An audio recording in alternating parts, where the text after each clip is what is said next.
Good morning, you guys. Welcome or welcome back.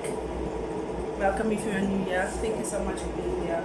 I'm quickly just taking a coffee break. We are having an extremely cold winter kind of day. It is extremely cold today, so Mommy just made the fire and we just have like a little cozy day.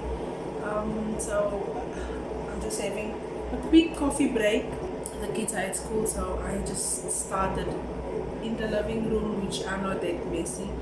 I'm having like a homemaking day today. I have some areas that I want to just tidy up. Some are more messy than others, so I just started in the living room, tidied up that area. That area was not that messy. My kitchen is also not bad, but I just want to wipe down the cupboards and yeah, because I feel like it's a little bit like sticky around the around the knobs and so.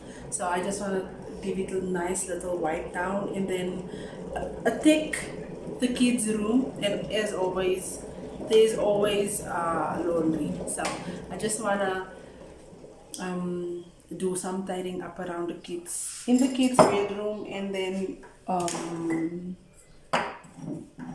tackle or continue to do the laundry. I have been just I have been doing laundry at night and then I just hang it in the morning. But this morning I just put in a load. I think I have like 2 loads that I have to do. So I'm just doing that today. Since the school are open again, the kids are at school, but the house was so messy. You know, the kids are at home, you don't really deep clean. So since they are now back, the school is open again. So I just wanted to like tidy up. I just want to tidy up their room before they come from school. So yeah, that's about it for the day. I think I'm just going to do as much as possible, as much as like the tidying up and whatnot, because like the house has been not feeling very like calm and as clean as I like it. So I want to just do a little bit every day, because I also have the laundry room that I want to do still, but I'm not tackling that today. So I tidied up the living room, just taking a coffee break, or a tea break rather. Then I want to wipe down the counters quickly, and then I'm gonna move over. At least I got a load of laundry hanging already, so when that's dry, I'm just going to take it off, fold it, put it away. I still have another load in the washing machine, and then I just want to tackle the kids' room, and then that is it for today, because I have to start cooking as well. So that's it. Let's just enjoy our coffee or our tea, and then we get back into it.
We proclaim